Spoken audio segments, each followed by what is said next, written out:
I've probably tried to record this video maybe 4 or 5 times, and it's always been a little bit hard. I wrote down stuff on a piece of paper, but I think it's best if I just speak from my heart and what I feel. As of right now, it's been approximately a week since my grandfather, Allah Yerhamo, passed away. As you could expect, when I heard the news, I was obviously in disbelief. My grandfather, both my grandparents actually, lived with me for well over 20 years of my life. Ever since I was a kid, I can remember my grandparents always being there. They were always in the picture. And now that they're not physically there, it's hard for me to picture, it's hard for me to imagine, it's hard for me to grasp.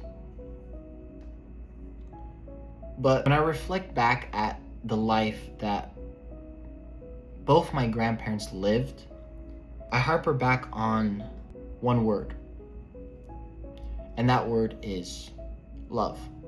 You see, my grandparents were loving people. They weren't rich, they didn't have a big house, they didn't even own cars, but what they were was selfless. They were rich in spirit, they were rich in love, and they were proud of their children, their grandchildren.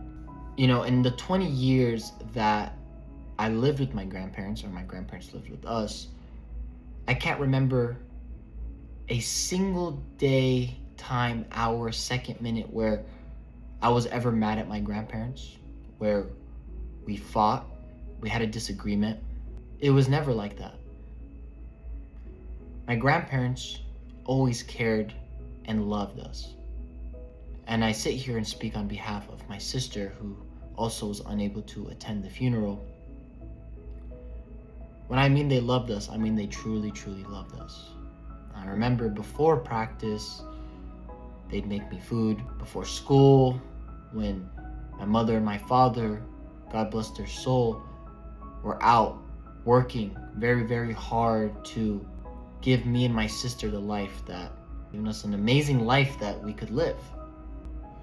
But the one thing that my grandparents had that I'm very, very proud of is, even though they weren't rich, even though they didn't have the cars or the big house, what they had was much more important. And to me, as a grandchild, something that I'm proud to confidently say. My grandparents had the respect of people. People respected my grandparents. They loved my grandparents. There was never once where I heard something negative said from someone else about my grandparents. There was never that moment. There was never even a moment that I remember growing up where my grandparents got into arguments with other people. It just never happened.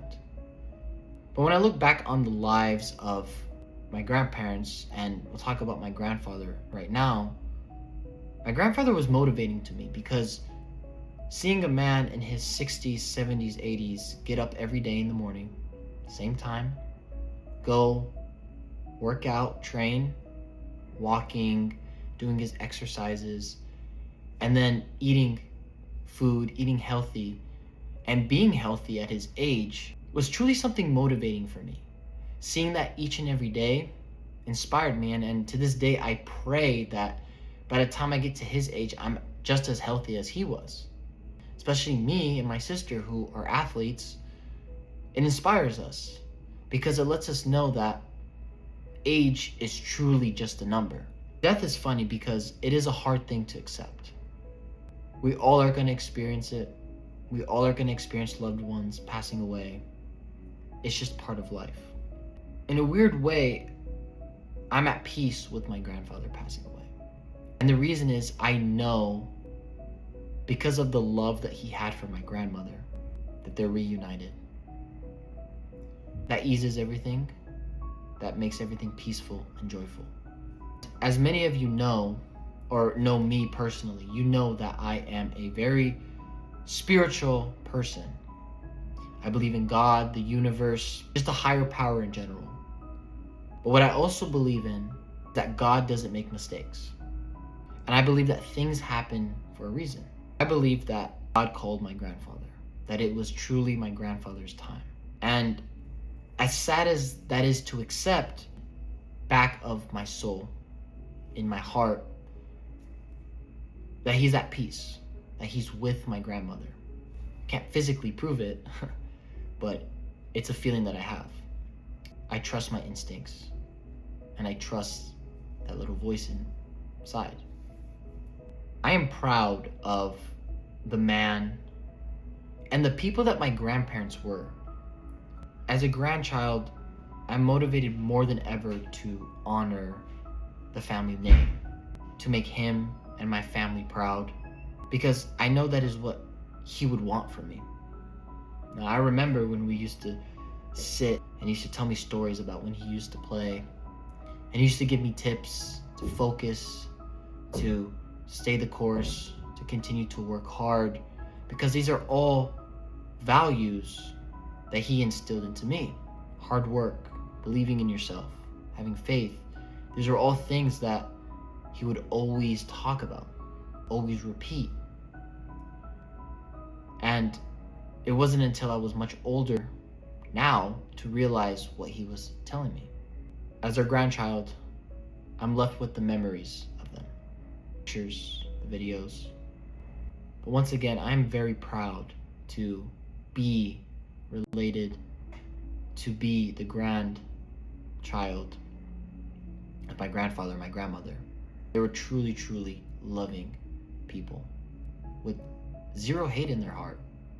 Zero. And all they wanted to do was see me, my sister, my parents succeed in this life, to flourish. And as their grandchild, that motivates me to work hard in their name, to represent my last name, to create a legacy is one that my family could be proud of. So whatever I do, I make sure that I try to be the best at anything in life, because I know that is what my grandparents would want for me. That is definitely what my grandfather would want for me. I apologize on behalf of me and my sister for being unable to attend my grandfather's funeral. It pains us that we can't be there, but we still feel his love and his presence each and every day. On behalf of the family, thank you all for coming, for attending and being there for my parents. Your love and support is truly needed at this time and is well appreciated. So once again, thank you and God bless.